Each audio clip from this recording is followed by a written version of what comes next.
Waktu kita kecil tentu kita dibesarkan di rumah oleh orang yang menyayangi kita. Setelah kita besar, kita bertumbuh kemudian menjadi orang yang mandiri, bisa jadi kita merantau atau hidup di luar rumah. Nah, pada saat kita besar, ada kalanya anak kecil di dalam diri kita itu rindu pulang. Pada saat kita lelah, pada saat saya punya masalah, di mana beban-beban itu tidak bisa saya handle sendiri, maka saya perlu tempat bersandar. Sehingga definisi rumah yang saya maksud adalah tempat bersandar. Kalaupun kita pergi kerja, pada saat kita lelah, kita juga membutuhkan tempat istirahat. Tentu tempat terbaik adalah rumah. Bagaimana kalau rumah kita sendiri tidak lagi nyaman untuk kita pulang? Ada kalanya pada saat kita punya masalah dengan orang tua, atau mungkin punya masalah dengan pasangan, maka rumah tidak lagi nyaman sebagai tempat bersandar. Nah, disinilah kemudian seseorang mulai kehilangan. Orang-orang mulai merasakan cemas, mulai merasakan kesedihan yang mendalam, karena dia tidak lagi punya tempat bersandar. Ada kalanya perempuan yang sudah menikah, di mana tempat bersandarnya dulu adalah rumah orang tua, sekarang berpindah ke rumah suami.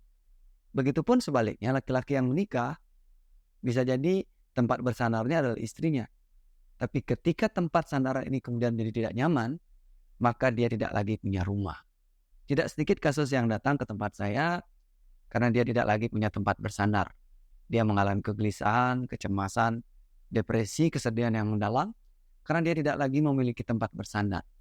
Nah, kalau kita grade, ada 3 tempat bersandar ya, ada 3 tempat bersandar.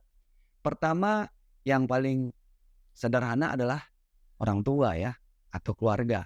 Pada saat saya lelah, saya pulang ke rumah, keluarga saya menceritakan keluh kesah saya, curhat hal-hal yang mungkin bisa membuat saya merasa lega atau seperti ada tempat orang yang menerima saya.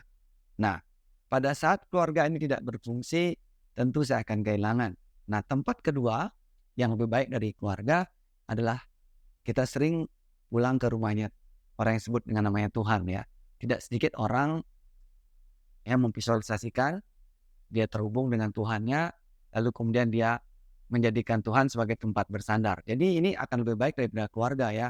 Karena pada saat kita kehilangan keluarga, ada tempat yang namanya Tuhan tadi. Nah, yang ketiga ini menurut saya yang terbaik adalah diri sendiri. Ketika seseorang menjadi rumah bagi dirinya, ketika seseorang menyatakan diri menjadi rumah buat dirinya, maka dia tidak lagi butuh rumah dimanapun.